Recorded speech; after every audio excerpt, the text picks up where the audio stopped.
నమస్తే మెట్రో ఉదయం న్యూస్ కి స్వాగతం. కరీంనగర్ జిల్లా ఇల్లందుకుంట మండల కేంద్రంలోని శ్రీ సీతారామచంద్రస్వామి దేవస్థానంలో సోమవారం హుండీ లెక్కింపు నిర్వహించారు. గత 6 నెలలు 10 రోజుల కాలానికి 6/9/2025 నుండి నేటి వరకు భక్తులు సమర్పించిన కానుకల ద్వారా ఆలయానికి 3,85,202 ఆదాయం వచ్చినట్లు అధికారులు వెల్లడించారు. అధికారుల పర్యవేక్షణలో లెక్కింపు దేవాదాయ ధర్మాదాయ శాఖ కరీంనగర్ డివిజన్ పరిశీలకుడు పి సత్యనారాయణ పర్యవేక్షణలో ఈ లెక్కింపు జరిగింది. ఆలయ కార్యనిర్వహణ అధికారి కె సుధాకర్, ఆలయ పునరుద్ధరణ కమిటీ చైర్మన్ ఇంగిలే రామారావు కమిటీ సభ్యుల సమక్షంలో కుండీలు తెరిచి నగదును లెక్కించారు. ఈ కార్యక్రమంలో ఆలయ అర్చకులు శేషం, వంశీధరాచార్యులు, మణికొండ, నవీన్ కుమార్ శర్మతో పాటు ఆలయ సిబ్బంది మల్లారెడ్డి, సుధాకర్ రావు, ప్రవీణ్, రమేష్, రాజేందర్ పాల్గొన్నారు. జమ్మికుంటకు చెందిన రాజరాజేశ్వరి సేవా సమితి సభ్యులు లెక్కింపులో భాగస్వాములయ్యారు.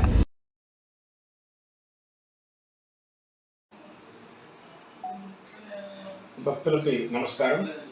శ్రీ సీతారామచంద్ర స్వామి దేవస్థానం, ఇల్లందుకుంట గ్రామం, కరీంనగర్ జిల్లా, అపరభద్రాద్రిగా పిలువబడే శ్రీ సీతారామచంద్ర స్వామి దేవస్థానం వార్షిక బ్రహ్మోత్సవాలు 2026 సంవత్సరం మార్చి 25 నుంచి ఏప్రిల్ 6వ తేదీ వరకు 13 రోజుల పాటు అత్యంత వైభవంగా నిర్వహించబడతాయి. ఈ ఉత్సవాలకు సంబంధించి ముందస్తుగా నిన్నటి రోజున దేవస్థానం హుండీ లెక్కింపు కార్యక్రమం నిర్వహించడం జరిగింది. ఈ హుండీ లెక్కింపు ద్వారా 3,85,202 రూపాయల ఆదాయం రావడం జరిగింది. అదేవిధంగా శ్రీరామనవమి ఉత్సవాలు పురస్కరించుకొని రేపు 18వ తారీఖున ఇల్లందుకుంట తహసీల్దార్ కార్యాలయంలో జిల్లా కలెక్టర్ గారి యొక్క ఆధ్వర్యంలో వివిధ ప్రభుత్వ శాఖల యొక్క అధికారులతో సమీక్ష సమావేశం నిర్వహించడం జరుగుతుంది. అదేవిధంగా 13 రోజులకు సంబంధించిన ఉత్సవాలు అత్యంత వైభవంగా జరుగుతాయి. భద్రాచలం తర్వాత శ్రీరామనవమి వేడుకలు అత్యంత వైభవంగా జరిగే ప్రదేశం. శ్రీరామనవమి కళ్యాణం మార్చి 27న సుమారుగా 80,000 మంది భక్తుల వరకు వచ్చే అవకాశం ఉంటుంది. ఈ ఉత్సవాల కొరకు అన్ని ఏర్పాట్లను దేవస్థానం కమిటీ వారి యొక్క సహకారంతో పూర్తి చేయడం జరుగుతుంది. దేవాలయానికి పెయింటింగ్ వేయటం, అలాగే చదువు పందిని ఏర్పాటు చేయటం, భక్తులకు త్రాగునీటి సదుపాయాన్ని ఏర్పాటు చేయటం, అదేవిధంగా టాయిలెట్ సదుపాయాన్ని ఏర్పాటు చేయటం, అదేవిధంగా భక్తులకు కళ్యాణం రోజున గౌరవ మంత్రి పొన్నం ప్రభాకర్ గారు ఉచితంగా మజ్జిగను పంపిణీ చేయడం జరుగుతుంది. అలాగే వివిధ సేవా సమితుల వారు భక్తులకు త్రాగునీరు అందించడం జరుగుతుంది. కళ్యాణం రోజున కళ్యాణానికి వచ్చే భక్తులందరూ స్వామివారి కళ్యాణం వీక్షించిన తర్వాత 80,000 మందికి అన్నదాన కార్యక్రమం నిర్వహించబడుతుంది. ఈ అన్నదాన కార్యక్రమం 2016 సంవత్సరం నుంచి నిర్వహిస్తున్నారు. జిల్లా rice millers association, cotton millers, parboiled millers వారి ఆధ్వర్యంలో గత 10 సంవత్సరాల నుంచి అన్నదాన కార్యక్రమం విజయవంతంగా శ్రీరామనవమి కళ్యాణం రోజు నిర్వహించబడుతుంది. అదేవిధంగా జనవరి 28న పట్టాభిషేక కార్యక్రమం, సువర్ణ పుష్పార్చన కార్యక్రమం నిర్వహించబడుతుంది. అదేవిధంగా 2వ తేదీన చిన్న రథం, అదేవిధంగా బండ్లు తిరిగే కార్యక్రమం నిర్వహించబడుతుంది. 3వ తేదీ రాత్రి నుంచి 4వ తేదీ సాయంత్రం వరకు స్వామివారి చంద్రరథం పెద్ద రథం పైన భక్తులకు దర్శనం ఇవ్వడం జరుగుతుంది. ఈ పెద్ద రథం కార్యక్రమానికి కూడా సుమారుగా 1,00,000 మంది వరకు భక్తులు హాజరై రథం మీద స్వామివారిని దర్శించుకొని మొక్కుబడులు చెల్లించుకోవటం ఆనవాయితీగా ఉంటుంది.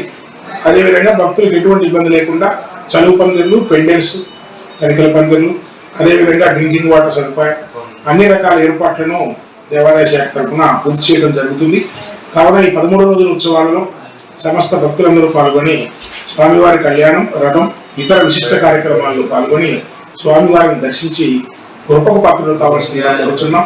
అలాగే మీ ఛానల్ భక్తులందరూ కూడా ఈ మార్చి 19వ తేదీన నూతన తెలుగు సంవత్సరం ఉగాది శుభాకాంక్షలు తెలియజేస్తున్నాం. కె సుధాకర్, కార్యనిర్వహణ. ఆపదామపహర్తారం దాతారం సర్వసంపదాం లోకాభిరామం శ్రీరామం భూయో భూయో నమామ్యహం. శ్రీ సీతారామచంద్ర పరబ్రహ్మణే నమః. స్వస్తి శ్రీ పరాభవనామ సంవత్సర నూతన సంవత్సర ఉగాది తేదీ 19/3/2026 గురువారం రోజున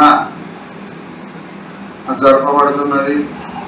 ఈ యొక్క కరీంనగర్ జిల్లా ఇల్లందుకుంట శ్రీ సీతారామచంద్ర స్వామి క్షేత్రంలో ఉగాది సందర్భంగా సాయంకాలం గ్రామ దేవాలయంలో పంచాంగ శ్రవణ కార్యక్రమం ఉంటుంది. అలాగే ఈ యొక్క శ్రీరామచంద్ర స్వామి యొక్క వార్షిక బ్రహ్మోత్సవాలలో భాగంగా తేదీ 25/3/2026 నుండి 6/4/2026 వరకు సీతారామచంద్ర స్వామి వారి యొక్క బ్రహ్మోత్సవాలు అత్యంత వైభవంగా నిర్వహింపబడతాయి. తేదీ 27 శ్రీ రామచంద్ర స్వామి యొక్క కళ్యాణ మహోత్సవం, 26వ తేదీ పట్టాభిషేక మహోత్సవం అత్యంత వైభవపేతంగా జరపబడుతుంది. కావున